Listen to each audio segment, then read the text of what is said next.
1조 원. 현대자동차그룹이 로봇 전문 기업 보스턴 다이내믹스를 인수하며 베팅한 금액입니다. 많은 이들이 의문을 가졌습니다. 자동차 회사가 왜 춤추는 로봇개가 필요할까요? 그 대답이 지금 가장 위험한 시기에 돌아왔습니다. 이것은 단순한 기술 과시용 데모가 아닙니다.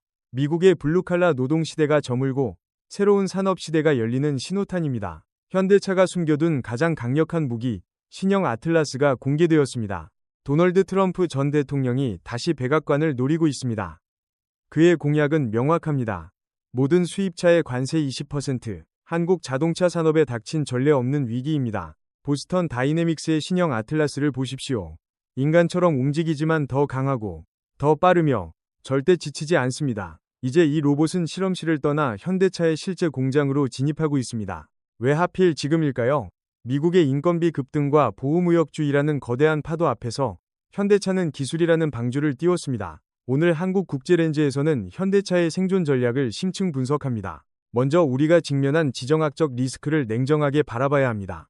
트럼프 캠프의 경제 참모들은 한국을 포함한 동맹국에게도 예외 없는 관세를 예고했습니다. 10%도 아닌 무려 20%입니다. 이것이 현실화된다면 현대차의 가격 경쟁력은 순식간에 증발합니다. 미국 시장에서 팰리세이드나 아이오닉 5의 가격이 수천 달러씩 인상되는 것과 같은 효과를 가져옵니다. 트럼프의 논리는 간단합니다. 미국 땅에서 미국 노동자를 고용해서 만들어라. 하지만 여기에는 치명적인 함정이 있습니다. 바로 미국 자동차 노조, UAW의 존재입니다. 최근 UAW는 역사상 가장 높은 수준의 임금 인상을 요구하며 파업을 주도했습니다.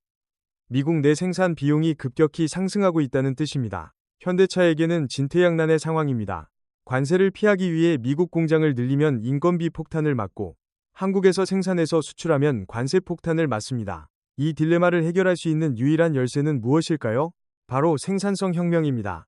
인건비가 비싼 미국 땅에서 공장을 돌리면서도 이익을 내려면 사람보다 효율적인 무언가가 필요합니다. 현대차 그룹 정의선 회장의 시선이 보스턴 다이내믹스로 향한 이유입니다. 과거에는 로봇이 단순히 인간을 보조하는 도구였다면 이제는 로봇 자체가 노동의 주체가 되는 시대로 넘어가고 있습니다. 지정학적 리스크를 기술적 초격차로 돌파하겠다는 전략입니다. 이것은 단순한 비용 절감이 아닙니다. 미국 정부의 압박을 피하면서도 기업의 이익을 극대화하려는 고도의 정치적, 경제적 계산이 깔려 있습니다. 특히 조지아주에 건설 중인 현대차 그룹 메타플랜트 아메리카는 이 전략의 최전선입니다. 이곳은 단순한 공장이 아닙니다. 로봇과 인간이 공존하는 거대한 실험실입니다. 트럼프의 관세 장벽이 높아질수록 현대차의 로봇 도입 속도는 더욱 빨라질 것입니다. 위기가 오히려 자동화 혁신을 앞당기는 촉매제가 된 셈입니다. 그렇다면 왜 지금 비용이 문제일까요? 미국의 자동차 산업 임금 구조를 살펴보겠습니다. UAW의 승리로 인해 디트로이트 빅3의 시간당 인건비는 $100에 육박할 것으로 예상됩니다. 반면 현대차의 미국 공장은 아직 노조의 영향력이 상대적으로 적지만 안심할 수 없습니다. UAW는 남부의 외국계 자동차 공장들, 즉 현대차와 도요타 등을 다음 타깃으로 삼았습니다. 만약 현대차 조지아 공장의 임금이 디트로이트 수준으로 올라간다면 전기차의 가격 경쟁력은 사라집니다. 테슬라와의 가격 전쟁에서 패배하게 되는 것입니다. 전기차는 배터리 가격 때문에 마진이 박합니다. 여기서 인건비까지 오르면 적자를 면치 못합니다. 현대차에게 자동화는 선택이 아닌 생존을 위한 필수 조건입니다. 여기서 보스턴 다이내믹스의 기술이 빛을 발합니다. 로봇은 파업을 하지 않습니다. 로봇은 휴가를 가지 않으며 건강보험료나 연금을 요구하지도 않습니다. 초기 투자 비용은 비싸지만 장기적으로 보면 로봇의 운용 비용은 인간 노동자보다 훨씬 저렴해집니다. 특히 24시간 풀가동이 가능한 공장에서는 그 격차가 더 벌어집니다. 물론 이것은 냉혹한 자본주의의 계산입니다. 하지만 글로벌 무역 전쟁터에서 기업이 살아남기 위해서는 감정보다는 계산기가 필요합니다. 현대차는 HMG-MA 공장의 자동화율을 극대화하여 인건비 상승 리스크를 원천 봉쇄하려 합니다. 이것이 바로 코스트 크라이시스를 넘어서는 현대차의 해법입니다. 이 전략이 성공한다면 현대차는 미국 시장에서 가장 효율적인 생산 체계를 갖춘 완성차 업체가 될 것입니다. 포드나 GM이 따라올 수 없는 경쟁력입니다. 하지만 이를 위해서는 완벽한 로봇이 필요합니다. 실험실에서 재롱이나 부리는 로봇이 아니라 실제 조립 라인에서 무거운 부품을 들고 뛸 수 있는 로봇 말입니다. 그래서 등장한 것이 올 뉴 아틀라스입니다. 보스턴 다이내믹스는 기존의 유압식 아틀라스를 은퇴시키고 완전 전동식 모델을 선보였습니다. 이 변화의 의미는 엄청납니다. 유압식 로봇은 힘은 세지만 무겁고 복잡하며 기름이 튑니다. 무엇보다 대량 생산이 불가능했습니다. 하지만 전동식은 다릅니다. 전동식 아틀라스는 전기 모터로 구동됩니다. 구조가 단순해져서 대량 생산이 용이하고 유지 보수도 훨씬 쉽습니다. 즉, 자동차 공장에 때로 투입할 수 있다는 뜻입니다. 새로운 아틀라스의 관절을 보십시오. 인간의 가동 범위를 뛰어넘습니다. 360도 회전하는 관절 덕분에 인간은 할 수 없는 자세로 작업을 수행할 수 있습니다. 좁은 공간에서 몸을 비틀어 부품을 조립하거나 뒤로 걷지 않고 상체만 돌려서 물건을 옮깁니다. 이는 공장 라인의 효율성을 극적으로 높여줍니다. 힘도 강력합니다. 무거운 자동차 부품을 번쩍 들어 올려 정밀하게 조립합니다. 손가락의 센서는 부품의 미세한 질감까지 감지하여 실수를 줄입니다. 이것은 현대차가 꿈꾸던 제조 로봇의 완성형에 가깝습니다. 보스턴 다이내믹스의 로봇 제어 기술과 현대차의 양산 능력이 결합된 결과물입니다. 테슬라의 옵티머스가 인간을 흉내내려 노력할 때 아틀라스는 인간을 초월하는 움직임을 보여줍니다. 이것이 바로 기술 격차입니다. 현대차는 이 아틀라스를 단순한 로봇이 아닌 공장 시스템의 일부로 통합하려 합니다. 걸어다니는 센서이자 스스로 판단하는 작업자입니다. 이제 아틀라스는 연구소를 떠났습니다. 그의 새로운 직장은 현대차의 생산 라인입니다. 본격적인 투입이 시작되었습니다. 상상해 보십시오. 미래의 공장은 어떤 모습일까요? 현대차의 HMGMA는 스마트 팩토리의 비전을 현실화하고 있습니다. 이곳에서는 다양한 로봇들이 협업합니다. 사족 보행 로봇 스팟이 공장 구석구석을 순찰하며 설비를 점검합니다. 인간이 놓칠 수 있는 미세한 결함을 찾아냅니다. 물류 로봇 스트레치는 무거운 박스를 쉼없이 나릅니다. 트럭에서 짐을 내리고 창고에 쌓는 일을 전담합니다. 허리를 다칠 일도 피곤해할 일도 없습니다. 그리고 그 중심에 아틀라스가 있습니다. 아틀라스는 가장 복잡하고 정교한 조립 작업을 담당합니다. 차체에 부품을 끼우고 볼트를 조입니다. 이 모든 로봇들은 하나의 거대한 AI 시스템에 의해 제어됩니다. 공장 전체가 하나의 유기체처럼 움직이는 것입니다. 이것이 현대차가 말하는 이 포레스트 생태계입니다. 컨베이어 벨트가 없는 공장, 셀 방식의 생산 시스템, 로봇이 차를 들고 이동하고 로봇이 조립하는 유연한 생산 라인입니다. 이런 시스템은 차종이 바뀌어도 라인을 뜯어고칠 필요가 없습니다. 소프트웨어 업데이트만으로 세단에서 SUV로, 내연기관에서 전기차로 생산을 전환할 수 있습니다. 트럼프가 관세를 때리면 현대차는 가장 효율적인 방법으로 생산량을 조절하여 대응할 수 있습니다. 유연성이 곧 생존력입니다. HMGMA는 단순히 차를 만드는 곳이 아니라 현대차의 미래 기술을 전 세계에 증명하는 쇼케이스가 될 것입니다. 테슬라의 기가 팩토리가 자동화의 상징이었다면 현대차의 스마트 팩토리는 지능화의 상징이 될 것입니다. 인간은 로봇을 관리하고 창의적인 업무에 집중합니다. 위험하고 반복적인 일은 로봇에게 맡깁니다. 이것이 이상적인 공장의 모습입니다. 이러한 혁신은 결국 생산 단가를 낮추고 품질을 높여 소비자에게 혜택으로 돌아갑니다. 그리고 현대차의 이익률을 방어하는 가장 강력한 방패가 됩니다. 보스턴 다이내믹스 인수는 도박이 아니었습니다.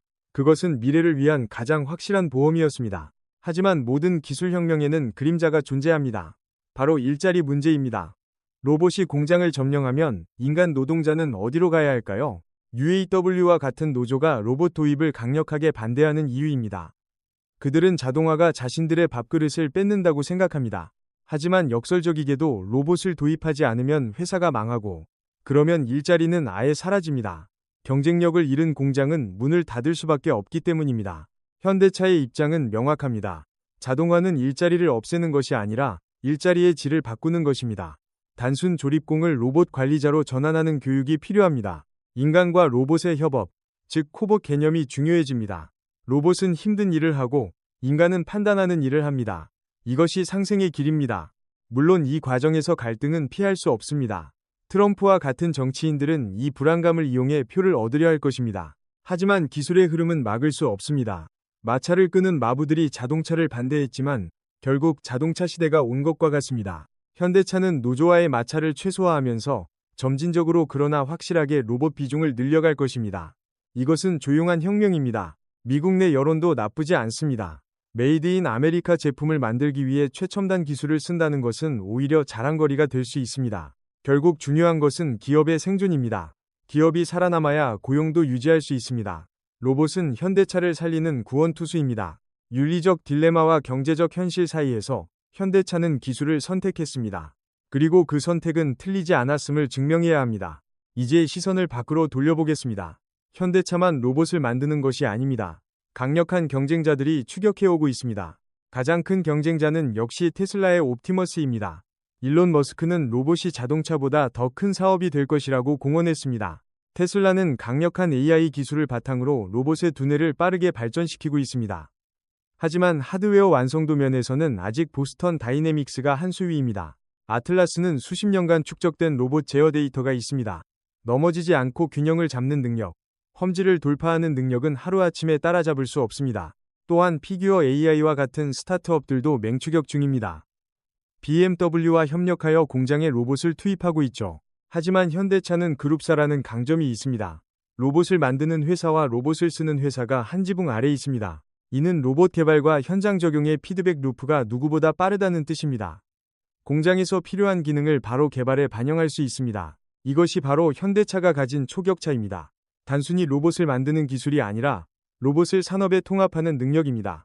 나아가 현대차는 로봇 부품의 내재화도 추진하고 있습니다. 감속기, 모터 등 핵심 부품을 직접 만들어 원가를 더 낮추겠다는 계획입니다. 결국 로봇 시장의 승자는 하드웨어와 소프트웨어, 그리고 제조 역량을 모두 갖춘 기업이 될 것입니다. 현대차는 그 조건을 모두 갖췄습니다. 트럼프 2시대, 보호무역주의의 파고는 높지만 기술이라는 뎃을 내린 현대차는 흔들리지 않을 것입니다. 오히려 위기를 기회로 삼아 글로벌 로보틱스 시장의 리더로 도약할 수 있는 골든타임입니다. 정의선 회장의 1조 원 베팅은 단순한 투자가 아니라 그룹의 운명을 건 승부수였음이 증명되고 있습니다. 결론입니다. 자동화는 선택이 아닙니다. 생존 전략입니다.